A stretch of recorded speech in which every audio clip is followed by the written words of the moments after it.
Whenever I do one of these videos, I try to be careful not to push the panic button without good cause. I'm not a lore expert on this, so take stuff with a grain of salt, but I have tried to put some effort in. With that out of the way, I will be spoiling sort of the AMC series, but not really, because as we're going to see, they're really doing a story that is very, very, very different from both the novel as well as even the film adaptation in the 1990s. So, what is going on? Well, the brief version with Anne Rice and her work is she put out a series of gothic novels focused on vampires. She's done other work, including erotica as well as novels on werewolves. But generally, she's thought of as a kind of romantic horror gothic novelist. Some of these adaptations have been well received. Some of them are very strong. Some of them are very, very weak. Some of them are very laughable. And she herself has been public that she didn't like a few of them and she was very skeptical. For instance, she didn't like the casting for the 1994 film with Tom Cruise, but she relented and said she was wrong. However, she was very critical of Queen of the Damned with Aaliyah, and tragically she died and they tried to finish her performance. And I do admire her a lot, but the film is insanely bad and terrible. It's not at all like the novel, and I don't think it's a very good film unto itself. And this is where we get to AMC because I think due to that reaction and due to her own concerns, she wanted full control with the next several adaptations. She is very insistent on that. And apparently she did get that with some of the people she was partnering with. The thing is, those contracts fell through. So apparently, the original idea was Interview with the Vampire would be a film again, but on Hulu. And that's critical because Hulu, even though it is tied to Disney, does allow for more adult content, a lot more R rated content. And even though she was very strict on having control in certain areas, apparently she was going to be reasonable with the running time and what they would have to do to transition it to a movie. And she wrote the script. And Chris, her son, who I should note is openly gay, and usually I don't get into the biography of stuff like this, but it's going to be critical when we get to Interview with the Vampire with AMC. So they seem to have a deal locked in with Hulu. It was going to be a 2 hour movie. It would be adult. It would be respectful and use her script, and she would have a lot of control. And she and Chris were producing it, and they have executive producer credits on that one. But things happened. The deal didn't work or it fell through, and essentially AMC acquired the library. So they have access apparently to almost everything Anne Rice wrote, and it's quite a lot. So they have Lestat, they have the intellectual IPs, and they have access to the novels. And for AMC, although Chris is credited, so you will see Chris Rice as the executive producer, he's not writing this. He's not contributing to the script. And apparently they just completely threw out the script she had. To be fair, I do think Anne Rice was clear she'd be open to changes.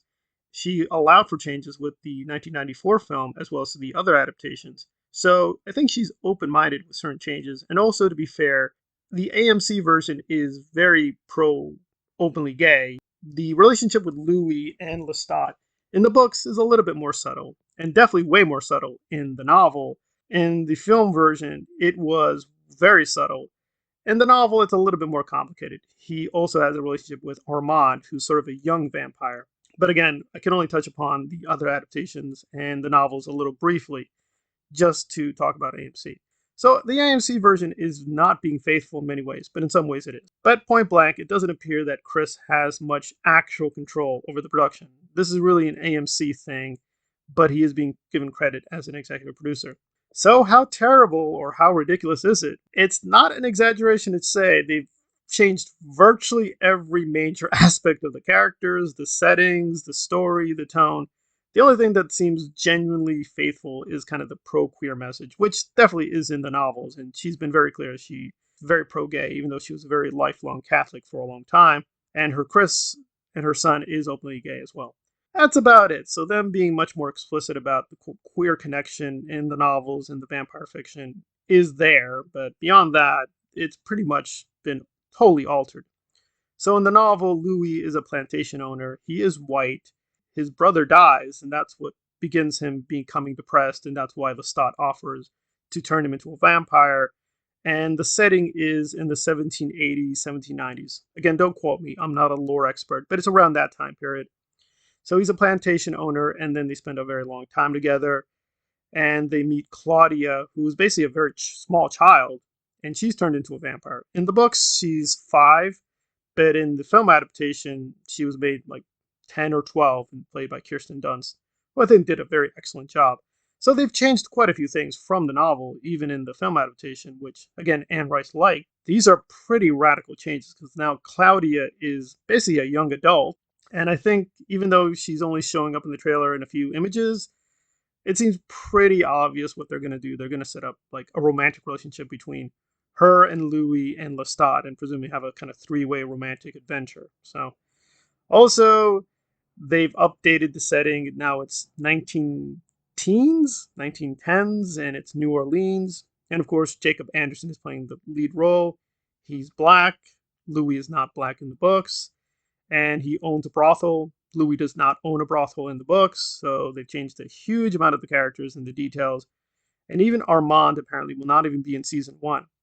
They're probably saving him for season 2. So they've radically changed virtually everything about the characters, everything about the story.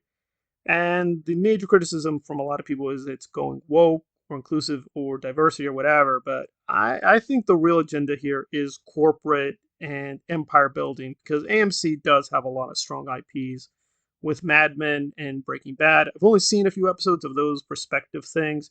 I think they were well done, but I'm not a huge fan of them per se, but I'm interested in them. So AMC does have a lot of credibility and has a lot of good talent that they shepherded. People like Ryan Johnson, people like Ham, and so on and so forth. But they're not at the kind of Marvel, Disney level, or even Warner Brothers and DC. This is basically just a lot of cynical empire building. They're basically trying to beef up their IPs, and they have access basically to almost everything Anne Rice put out. So I think they're trying to construct a weirdo cinematic universe with the Anne Rice novels within the AMC brand. And I think really what they're trying to get to is get to the next season, and that's going to link up to another adaptation and basically create this kind of integrated strategy like Kevin Feige and the MCU. Now, whether it works or not, don't know. Whether it's a good idea or not, I don't know. But what I do know is this is definitely not faithful, I think, to Anne Rice's original intentions or even what she wanted. It seems all she agreed to was, at the very least, a Hulu adaptation and a full movie. Maybe she was interested in making a more integrated universe based on her fictional novels. I mean, we have Stephen King, who's done something similar. King is, frankly, much more rich. He's also made a lot of bad deals, but those deals have often expired now, so he's in much more control. He has much more say who he picks to do these things, and I think he's exercised way more control over his fictional universe, even in the adaptations. So it's kind of apples and oranges. So in principle, maybe she was open to this idea of doing a kind of MCU style universe with her books, but there is very little evidence she actually signed off on this. She signed off on an adaptation with Hulu, and yes, she did make a contract, but so we're coming in with something that's very not canonical without the approval of the author, and from my lights is pretty atrocious on most levels. But I'll be open-minded to see whether the final product is actually good, and maybe you want to call it woke or quota or whatever. But I suspect this is really just a corporate, basically, atrocity of a dead author. It's a shame, but I think that's what the facts are telling us.